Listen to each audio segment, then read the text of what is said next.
session, that's access to health services, which will be chaired by Dr.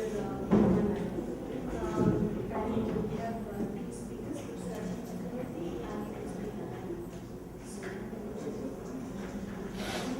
Thank you, Arima, and we look forward to an extremely interactive session. I think the last session of the day, in a way, we sort of also, reflecting on the entire day's proceedings. And UHC is a topic that's being debated at every level, primarily because of ideas and ethical imperative. I think at this point of time in our history, after so many decades of independence, or political independence, it's very important for all of us to really exercise our roles and responsibilities in whatever field that we may be in, whether it's academia, research, or within the health services, or in civil society, in terms of furthering the goals and objectives of access to healthcare for everybody. The barriers are many. And I think the morning's discussion and the afternoon discussion have led to certain crystallization of thoughts, and there are many contradictions that are also very obvious that are coming up. The contradictions that are there in terms of huge sections of our society actually not having access to health services. And if you look at what is the gamut of health services, or even the gamut of what is health and what are the determinants of health, and the barriers to having health for all, there are immense barriers. And I think the challenge before us is not just ideological, but it's also ethical in terms of how are we going to overcome these barriers. There has been progress, I think, somewhat with NIHM, but in some ways, I think the communitization component of the NIHM has created new spaces within the system for participation, and some of the elements of community participation and decision making, I don't know how that can be ever captured through an economic analysis alone. These are the intangibles and the very important components that have to, and the participation is most vulnerable.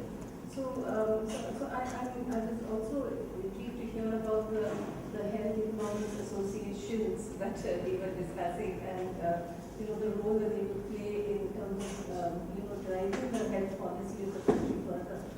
So just these few introductory remarks, I'd like to invite our first speaker, Dr. Achin Chakraborty. He is currently the director of the Institute of Development Studies in Kolkata.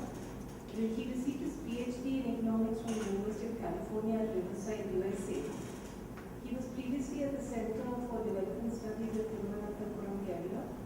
His areas of interest are economics of welfare, measurement, human development, and methodology, in which he has a number of research publications. He has so far carried out a number of sponsored research projects in the area of project appraisal, decentralization, poverty reduction, elementary education, and healthcare. So, I'd like to invite you to. Thank you, Professor.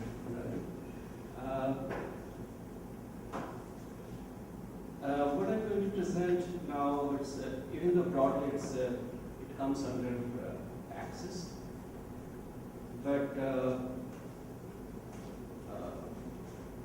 about this particular aspect of access, which we call status, current status, or over time how the status changes. I think I don't have to say much in this particular panel, because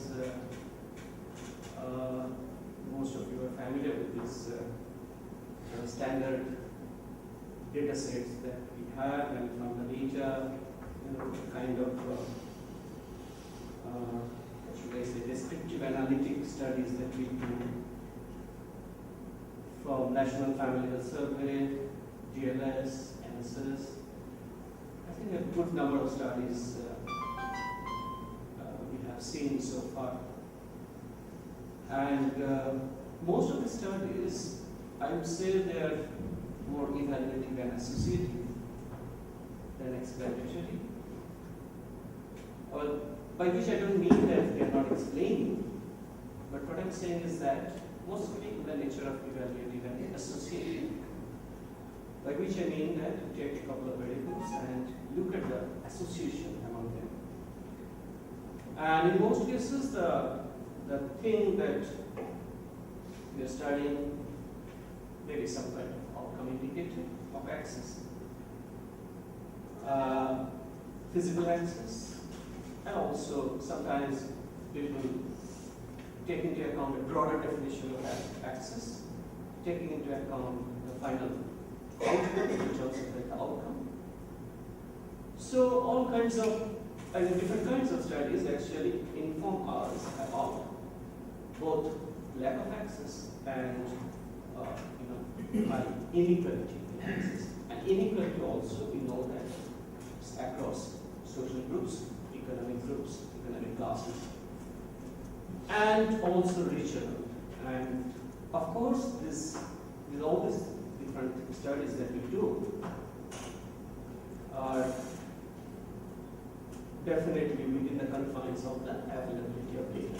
Just because data are available at certain disaggregated levels, so we go on doing this differential access across different groups. Now, if we want to move a little bit further from this, from the status to some kind of mode of explanation, I think we get into some completely open area. And just to sort of, by the way, I don't want to be comprehensive in this particular presentation. I just want to sort of highlight a few issues which might, as health economists, we might be interested to look at. So one of the studies, Selvaraj and Balarajan, and so I have found that that's extremely comprehensive study, that Lancet study. And I think if you just take a look at Lancet study, you know the current status of access and equality or inequality. I think that kind of study, we don't have much further scope to, maybe, we can go on in further disaggregation depending on availability of data. But as far as the analytical or explanatory part of it, I would just try to sort of raise a few issues which might be of interest to us, all of us. So that's why I took up this high-level expert group report, since it's the most, one of the most talked about report in the recent time. So, and many of us, in fact, have already commented on the report, and so I will just try to pick and choose a couple of issues from the report, and then try to sort of give some analytical sort of interpretation of some of these things. Basically, I have 2.5 ideas or something, not too many ideas here. So let me just first quote from this, from high-level expert group report. Some of these provisions like this: every citizen should be entitled to essential primary, secondary, and tertiary healthcare services that will be guaranteed by the central government. The range of essential healthcare services offered as a national health package. So this is another important point, that they floated this idea of national health package, which will cover all common conditions and high impact cost interventions or reducing health-related mortality and disability. And the next point, which is also many people have observed and commented on, healthcare services to all citizens covered under universal coverage will be made available to the public sector and contracted in private facilities. Now, this is another important issue. So, what I'm going to talk about will have some bearing on what this high-level expert group says. Now, if you look at his 3 points, they're basically in the nature of normative. And I think this entire report actually skipped in very much normative kind of statements. And when you make this kind of normative statements, as a welfare economist, we would like to see the explanatory models or analytical models behind them. Now, so then the next task would be to what extent the report actually provides that kind of output. Some more points, more specific points about this financing, which Professor Angela has already presented on this financing part. And this financing part, if you look at, I picked up these two points. And the first point, Professor Angela has already mentioned that 2.5% at the end of the plan and then 3% by 2022. And we know that just after that, then approach paper to 12-5-year plan, it actually accepted the 2.5 by the end of 12-5-year plan. But when the actual 12 plan document came out, in that document actually it became 1.87. So just between approach paper and 12-5-year plan document, just within this couple of months actually, they changed that from this percentage from 2.5 of 5% of GDP to 1.87. Now on what basis we don't know exactly, but anyway, so most of these numbers actually are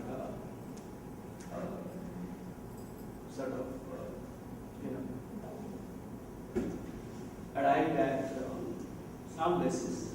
I don't know. Next point is this is I found that this is very important. Assuming that combined public and private spending on health remains at the current level of around 2.5% of GDP, which is combined public and private. This will result in a 5-fold increase in real per capita health expenditures by the government from around 650 to 700 rupees in currently to 3,400 to 3,500 by 2022. So there is no doubt about it that if at this rate if government increases that expenditure, then per capita health expenditure in real terms is likely to go up like that.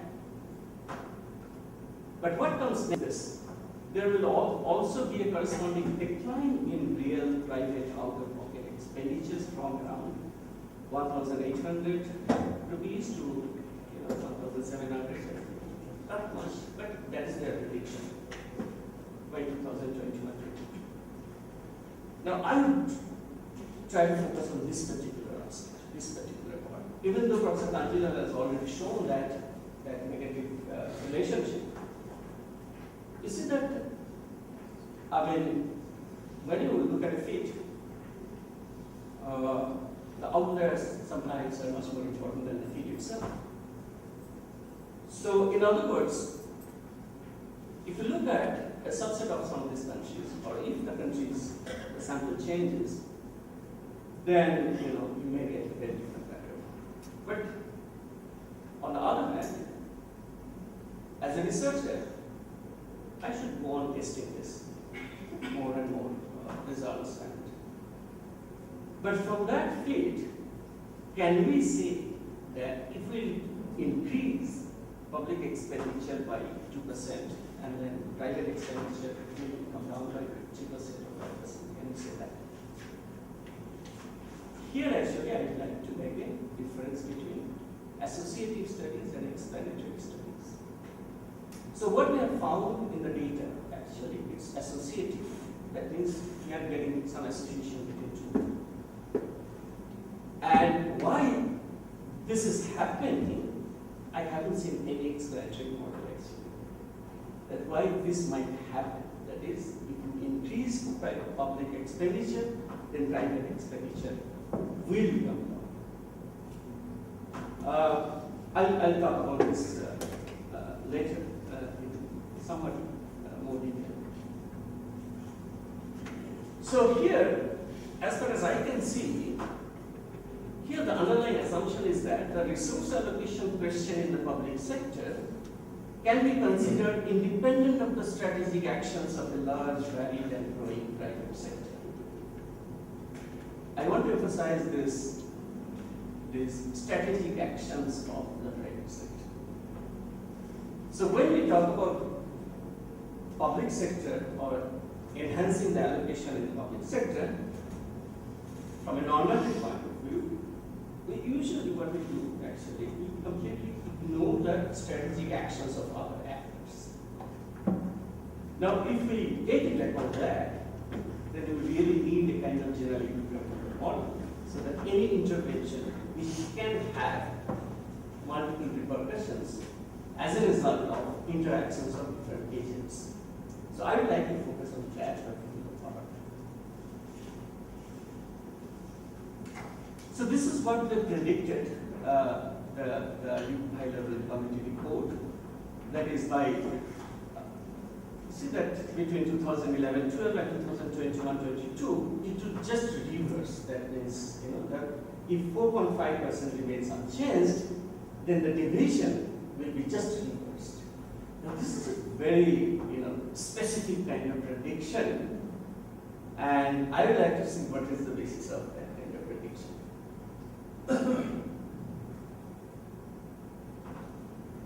So this I have already mentioned that is 1.87 and all. But a small digression from that 1.87 and 2.5 that thing. Before I get into this part, come back to this part again.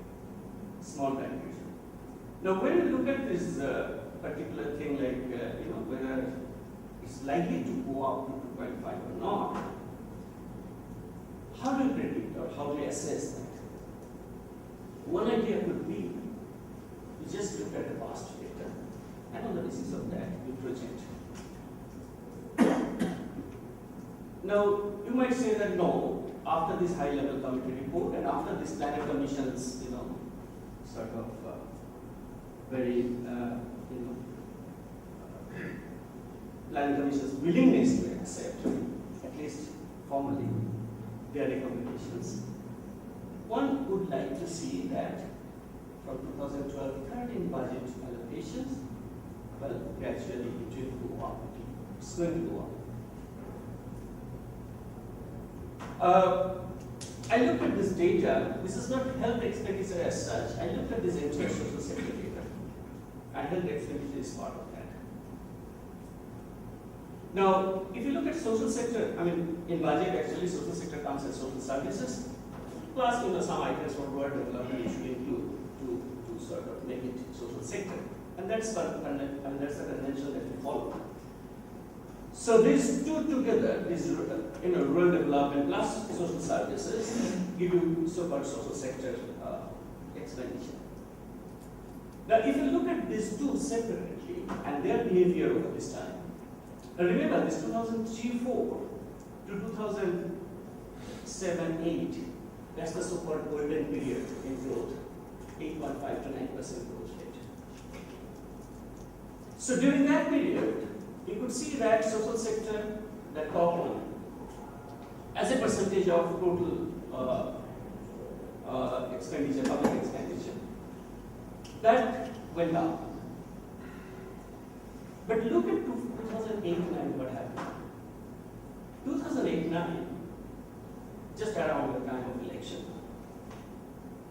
So you had this pressure to increase your MG and RGA.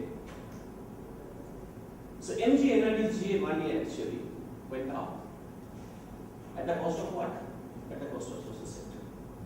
So you see that MG and RGA went up, social sector went down. So in other words, as a whole, social services other than rural development.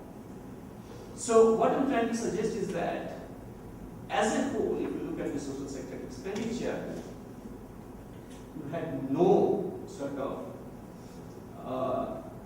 space, as if, I'm not saying no space, but what I'm saying is that it's revealed from government's behavior, state's behavior, how the state behaved during these particular years. So it's a kind of revealed priorities set by the state.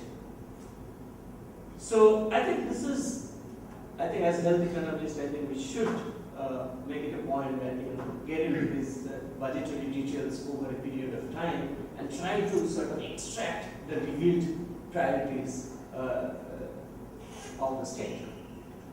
So here you see that, in other words, whenever there is a kind of political compulsion to, I'm not saying that NG and energy money should not go up, but what I'm saying is that both should go up. But instead of doing that. NG and NGA, since it has a direct kind of political mileage, but other social sector doesn't have that. So it's much easier to cut down on that and raise MG and NGA so that the total remains unchanged. So this kind of thing actually will repeat. And in fact, some people have suggested that probably there is a kind of electoral cycle in this budgetary allocation. And if you really look into this, election years and this. So what I'm saying is that this is a very interesting and important area where you can actually look at this, how the state actually behaves, rather than what should be or how the state should behave normatively.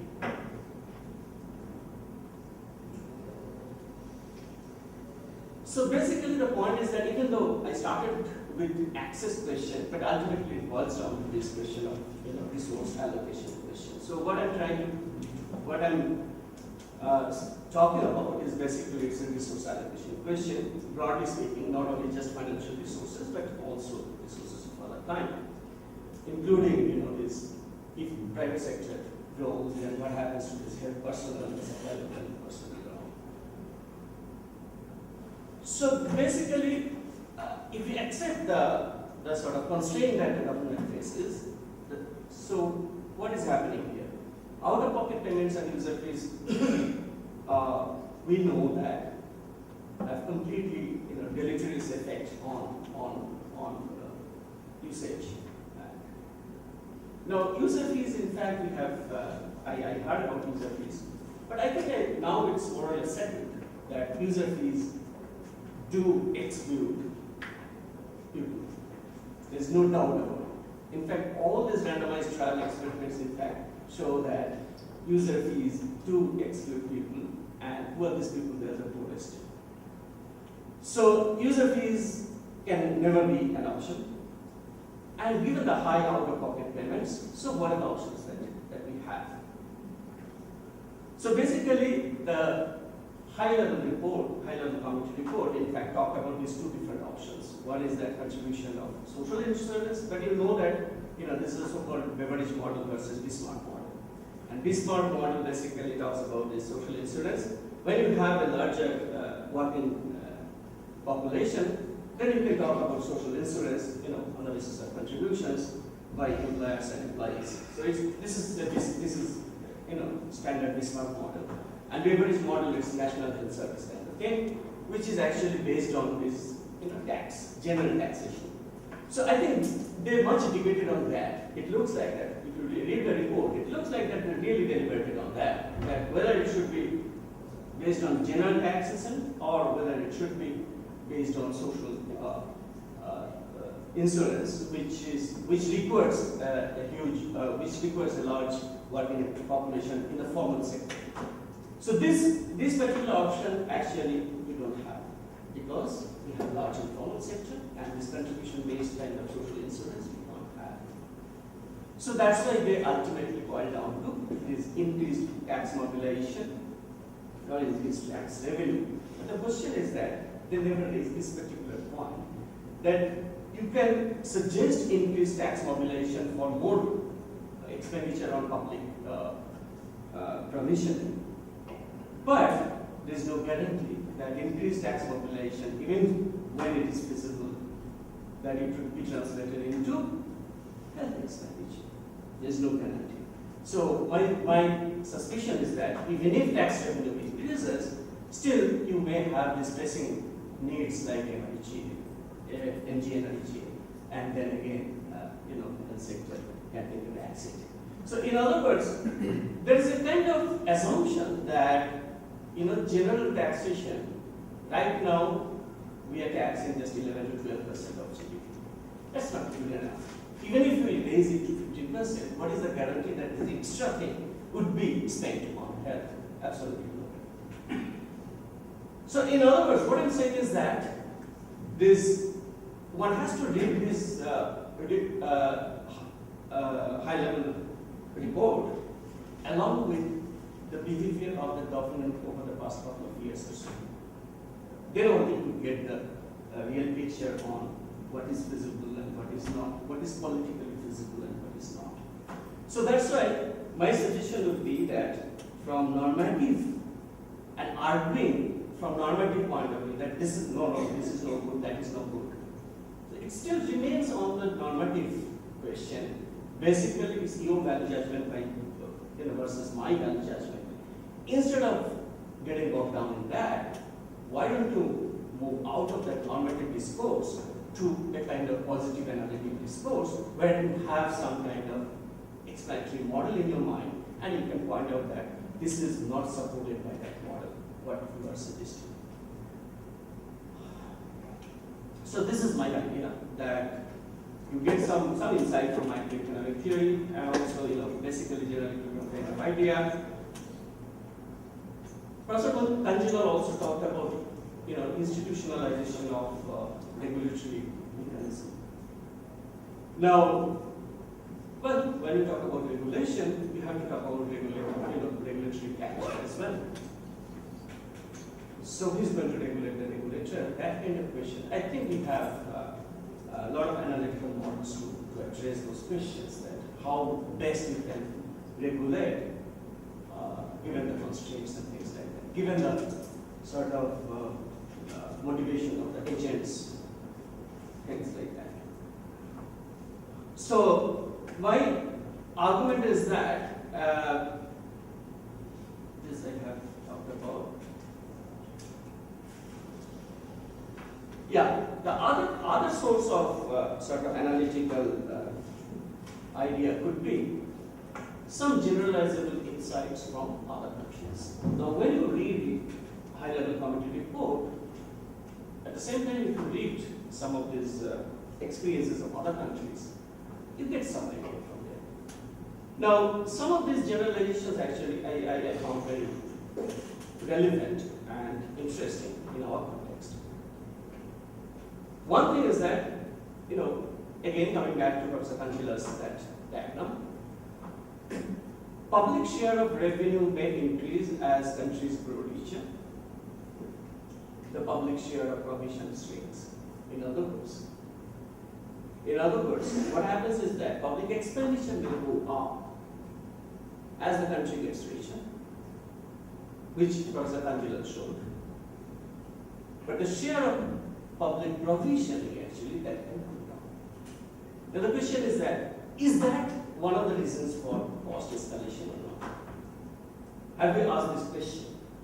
Because in the report, the last point was very important, that is contracting in the private sector. So this contracting in the private sector, which means that ultimately we are going in that direction. That means as the country got richer, in fact, they did spend more and more money. The governments did spend more and more money, but it's on private sector in many cases. In other words, is that the model that India is going to follow? So what I'm trying to say is that, now this is not a normative question purely. It depends on the kind of private-public mix you have already developed in the country. It's not just pure normative question. It's a question which has to be answered by the existing public-private mix. So we know that NSS gives you some figure on this relative cost of public and private in different states, and we know that different states have these cost differentials are very different. So from there, in fact, you can make some sort of points from there. Now, last, so I'm now coming to this last and most important point, which actually I started. So this understanding public-private mix is something different from, taking a normative position for going for public-private partnership. It's very different. So when you take a position normatively, that is, well, we are going for public-private partnership, I don't think that it is actually based on any kind of reading of the existing public-private mix that we have. What I mean is that if the public sector makes a contract with the private sector, no matter whether it's diagnostics, no matter whether it's something else, that logical lab or something. Have you done the homework that in the present circumstances, given the motivations of agents, what would be the so-called unintended consequences of this kind of contextual relation? I haven't seen that in the Indian context. We really have very concrete kind of this kind of analytical studies where actually you could predict that under these circumstances, if you go for this kind of contract with the private sector, I mean, we have these broad ideas, like for instance, what are the things which can be contracted out? Well, things which the output is observable. I mean, this is the basic economics thing that is, we don't contract out clinical services from hospitals, but we do contract out laundry and canteen and things like that. Why? Simply because it's observable, that's not observable. So when there is quality uncertainty, you do it within the organization. When that uncertainty is less, you go for buying from outside. And this is very basic standard industrial organization kind of idea. So what I'm saying is that in healthcare sector, we haven't utilized those kind of tools of industrial organization very much to look into public-private partnership. Even broader question, that is, given the public-private mix that we have, what would be the unintended consequence if we do this kind of intervention through the public sector? Now, slightly broader level. I mean, I go back to Professor Imran Khalid's presentation. Now, if we now look at our different presentations, I mean, methodologically I put Professor Khalid's presentation like, second floor. And then, first floor issues, something like, efficiency, equity. And then ground floor issues like, Professor Raman's parts, very intense kind of efficiency of particular arrangement. So what I'm saying is that all three kinds of, studies we have to keep in our mind when we talk about policy. So not by second floor alone, or not by ground floor alone. So that's my suggestion. I mean, is it right? What I felt actually from this. So this is the last point about this. So if we just go up from second floor to third floor like that, or maybe first floor to second floor, then we'd like to ask this, macro kind of question. That is, with a growing economy, when the economy grows at 6%, 7%, 8%, 8.5% till recently. Now, in a growing economy and with rising inequality, what kind of demand pattern would you expect? Demand for healthcare. Now, my point is that rising average income and its changing distribution affect the decision of the private providers of healthcare, who are likely to offer a higher price quality combination than was offered previously. Now, this is again standard industrial organization kind of idea. So, if you have some monopoly power, what you do is that when there is increasing inequality and increasing income, average income and at the same time inequality, then from a lower price quality combination, you try to move to another equilibrium, that is higher price quality combination. Now, as soon as you do that, which means that you are catering to a smaller consumer base, and again excluding others. So, in other words, what I'm saying is that with this increasing inequality, it's not just that private sectors will grow. What will happen actually in the market, the average price and quality, or average price for quality, that will rise. If that rises, then what happens is that the public sector will be under stress, definitely. That means people who demand services from the public sector, they would have the standard quality which actually has been already raised in the private sector. So in other words, people who go to the public sector, they would expect that higher quality which is now available in the private sector. So what I'm saying is that this is another kind of connection that you can make analytically and see what happens.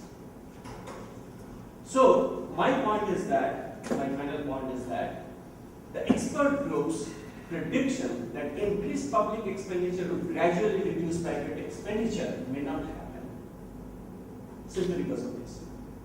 That is, with increasing income and inequality, you have a large, upper income group who would demand higher quality at a higher price. So, in other words, this percentage or proportion of total expenditure going to private actually may in fact go up. And with model, actually you can show that under what conditions exactly that will go up.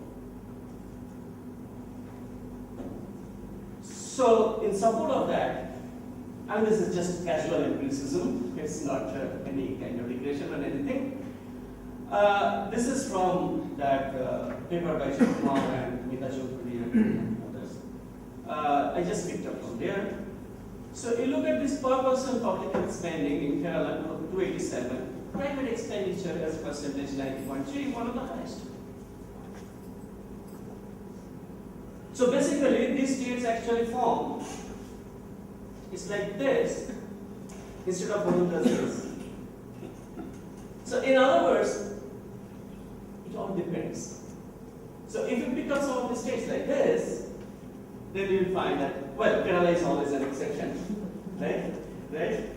So Kerala is always an exception. But still, things happen like this. That is, your public expenditure, per person public health spending, that is high. At the same time, your private expenditure on health is also high. And look at Odisha. Both are low.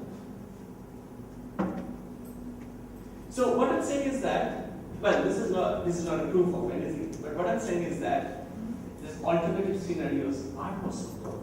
So just on the basis of an associative kind of curve, you cannot make a policy conclusion unless you have a supporting explanatory model. That is what we do in econometrics, right? And Thank you for a very fascinating presentation. I don't know, maybe we can take two quick responses and then we go to the next and open it up.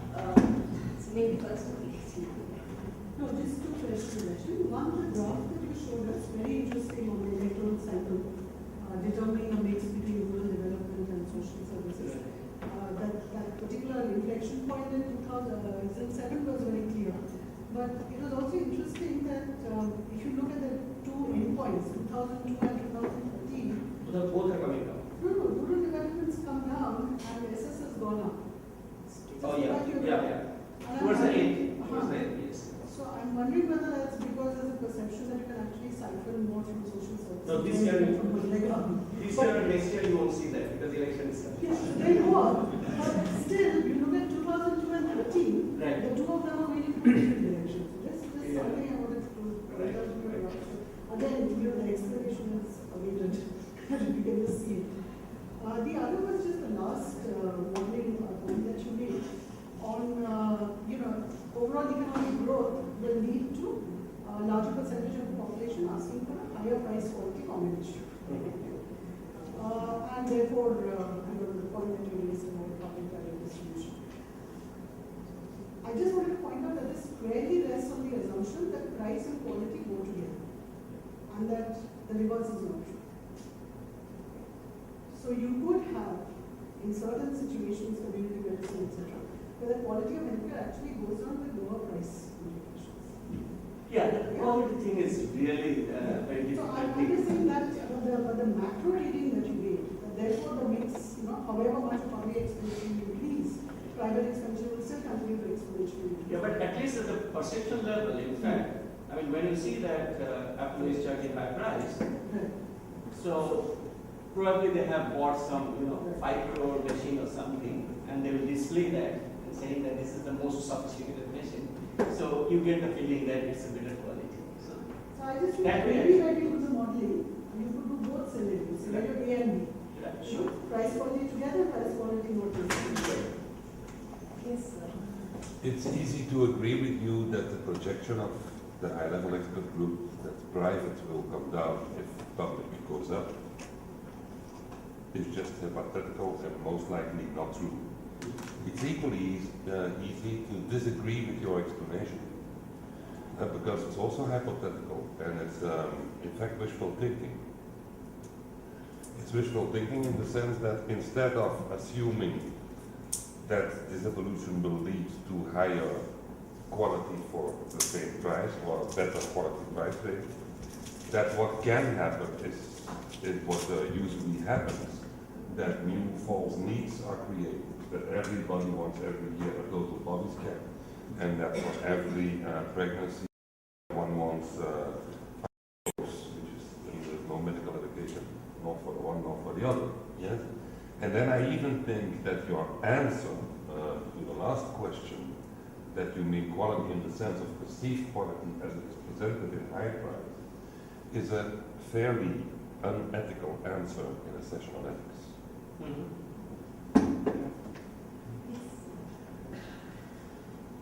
Right. Yeah, please.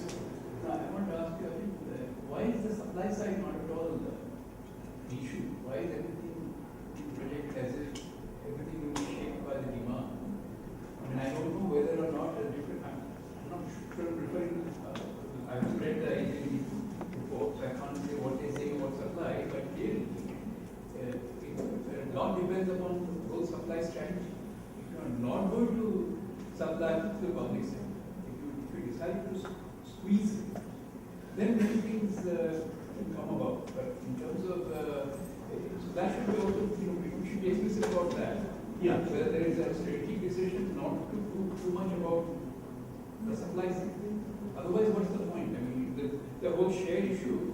No, in fact, I didn't ignore the supply side because I started off with his financing question and basically resource allocation question. And then I moved on to the. But are you assuming that supply is relatively constrained? Public sector supply is constrained, and that's why. Constrained by the political economy of it. That's what I'm asking. Yeah. But so what I'm saying is that I don't have any wishful thinking about that, why is it that the state is not increasing? I would like to ask this question, why is it that the state is not doing it? So it's a political economic kind of question that one I mean that is also analytical question. What I'm saying is that we cannot end with just normative question that state is not doing it. It's too bad. So it's too bad, we know that. But the next point is that why is it that the state is not doing it? That's different. Yeah. So what what you're saying, as I understood, is that that if you look at it from the equilibrium point of view, what's going to happen as referring to the last part, in terms of the income going up and inequality increasing. Right. There, obviously, what's going on is what he's suggesting is that the configuration will be shaped by the demand, and the demand will have a certain pattern. They want high quality, etc., propaganda, all kinds of other issues that have been mentioned. That's the question.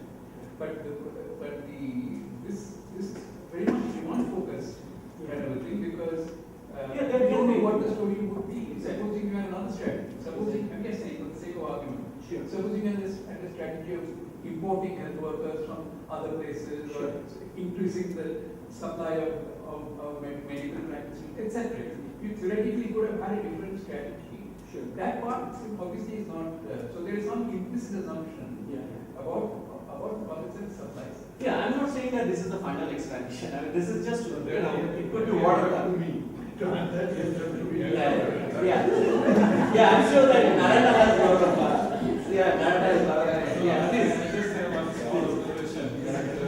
Maybe I agree that I think it's very difficult to see that the reversal of the private public expenditure likely to happen in that dramatic fashion. I think explanation perhaps will be partly if we can look at the income elasticity of private health expenditures. I think I had done a study a couple of years back looking at 25 years of data. The private health expenditure elasticity with reference to income was more than 1.41, which means that the private expenditure on health increased at much faster rate than the per capita income growth rate. And there may be several explanations for that why this is happening. So if your income growth is going to take place at macro level, though at micro level there will be a lot of disparities, inequalities, problems will be there. But at macro level, the private health expenditure will increase much faster rate than the incomes are rising. And at the same time, when we calculated the income elasticity of the government and the public expenditure, it was less than 1. So the government expenditures are not going to increase at higher rate than the income rate. So therefore, the private expenditure will always, I think, one makes the projection based on the elasticity. I think we'll find out the private expenditure will far surpass the public expenditure in the long run. Yeah, I kind of remember that. Is that the health policy? But I think we need to revise those elasticities whether they stand today correct. Particularly if you have the graph, you have shown that. So their goals will reduce their expenditure. That prediction they are able to make it. Unfortunately, government is unable to predict its own revenue system. Increase the tax revenue, there is no guarantee that you get into health system. This is number one. The other forgotten issue of the whole thing is what happens to the people who are not interested in increase expenditure or out-of-pocket expenditure comes down. There are so many people who are not in the system. They will come into the system.